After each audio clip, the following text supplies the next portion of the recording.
얼음 제대로 즐겨봐요. 그 얼음 언제 만든 건가요?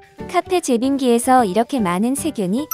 식품의약품안전처는 식용얼음, 슬러시 등 여름철 다소비 식품 597건에 대한 수거, 검사를 실시한 결과 패스트푸드점과 커피 전문점에서 사용하는 제빙기 식용얼음 총 12건의 기준규격 위반 사실을 확인했다고 22일 밝혔습니다.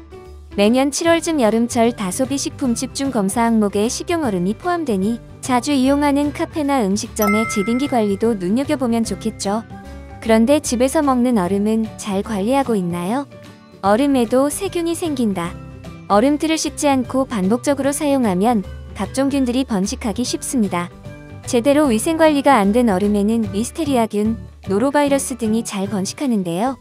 특히 폐혈증, 뇌수막염, 식중독 등 다양한 감염병을 유발하는 리스테리아균은 얼음이 녹는 과정에서 생기기 쉬우며 영하 20도에서도 사라지지 않습니다. 노로바이러스도 오래 남아있는 균 중 하나인데요. 식품의약품안전처에 따르면 얼음 속 노로바이러스는 사흘이 지나도 99% 생존했다고 합니다. 17일이 지난 뒤에도 45%나 생존할 정도로 생명력이 강합니다. 또한 얼음을 보관 중인 트레이가 냉동실에 그대로 노출되어 있다면 다른 음식물에 의한 교차오염도 발생할 수 있으니 밀폐되는 통에 보관해야 합니다. 냉동실 아이스 트레이 관리법. 얼음틀은 자주 세척해 관리해야 합니다. 한번 얼음을 얼려 사용한 얼음틀은 흐르는 물에 씻어야 하는데요.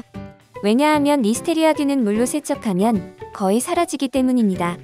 얼음틀에 때가 꼈다면 쌀뜨물에 얼음틀을 1시간 정도 담가 놓으면 됩니다. 쌀뜨물 속 녹말 성분은 얼룩을 지우고 얼음틀에 배인 냄새를 제거합니다.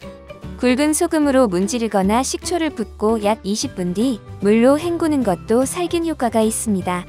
수돗물의 염소 농도에서 노로바이러스가 쉽게 활성화될 수 있어서 얼음을 얼리는 물도 수돗물보다 끓인 물을 사용하는 것이 좋은 방법입니다. 또한 얼음을 손으로 만지는 것도 피해야 합니다. 습관적으로 얼음을 손으로 꺼내는 행동이 교차오염을 일으키므로 반드시 스쿱이나 집게를 이용하여 얼음을 꺼내는 것이 좋겠습니다. 얼음 특별하게 먹는 법. 투명한 얼음을 만들기 위해서는 물속에 녹아있는 공기를 제거하면 됩니다. 온도가 높을수록 기체의 용해도는 감소하므로 물을 끓인 후 얼리면 빈 공간 없는 투명한 얼음을 만들 수 있습니다.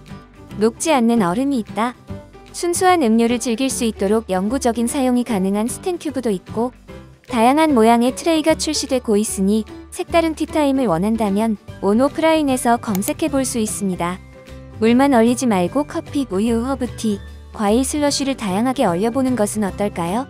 녹으면서 먹게 되니 천천히 먹는 효과도 기대해 볼 수 있습니다. 텀블러나 생수병에 들어가는 기다란 형태의 트레이를 사용해 보세요. 여름철 캠핑을 가야 하거나 트레이 세척이 번거로운 재료라면 뜯어 쓰는 일회용 틀도 있으니 상황에 따라 활용해 보면 좋을 것 같네요. 얼음 건강하게 먹는 법. 얼음을 먹을 땐 치아 손상에 주의해야 합니다. 치아는 차가운 것이 닿으면 피부처럼 일시적으로 수축하는데 이러한 상태에서 얼음 등으로 충격이 계속되게 되면 치아 균열로 이어질 확률이 높아집니다. 치아의 표면이나 내부, 뿌리 등의 균열이 발생하는 치아 크랙, 치아 균열 증후군은 특히 우리나라에서 발생 빈도가 상대적으로 높게 나타나는데 딱딱하거나 질긴 마른 오징어, 육포, 간장게장과 같은 음식을 즐기는 문화도 영향을 미치는 것으로 보고 있습니다. 치아 균열은 초기 단계에서 엑스레이 등 여러 검사를 하여도 민감 반응이나 균열선이 보이지 않아 진단 과정에서 어려움을 겪기도 합니다.